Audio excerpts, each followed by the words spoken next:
Hi guys! Welcome back to my YouTube channel. I'm Lester Villahermosa, sales agent ng Peak Motors, Usebad Santos, Tondo, Manila.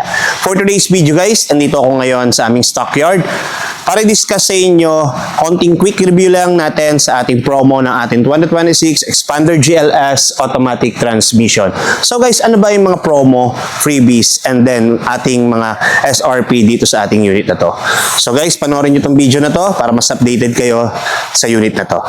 Simulan natin dito sa harap. Mapapansin agad yung updated na dynamic shield design ng Xpander. Mas aggressive na yung itsura niya ngayon.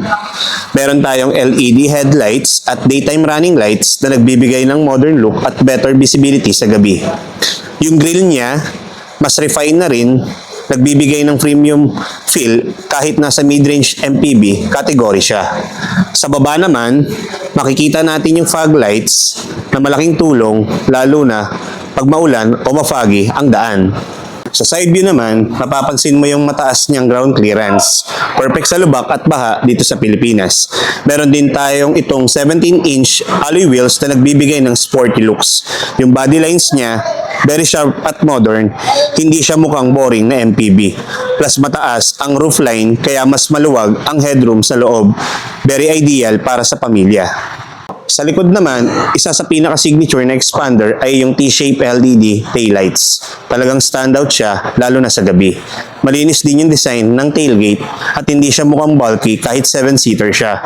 Dito rin makikita yung rear camera na malaking tulong sa pag-park ng ating sasakyan. Pasok tayo sa loob. Pagpasok mo, mapapansin mo agad yung spacious cabin. Comfortable siya kahit 7 passengers. Dito sa driver area, meron tayong multi-function steering wheel, pwede mong kontrolin yung audio at ibang settings.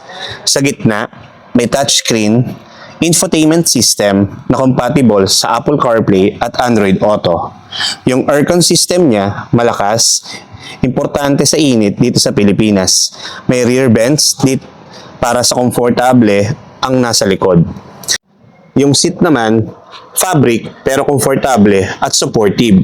Pwede mo ring i-fold yung second and third row para mas lumaki ang cargo space. Sa ilalim ng hood, ang Xpander GLS ay may 1.5 liter gasoline engine. Hindi siya pangkarera pero sakto lang para sa daily driving at long trips. Fuel efficient din siya kaya hindi masakit sa bulsa. Smooth din ang ride dahil sa improvement suspension, ramdam mo yung comfort lalo na sa long drives.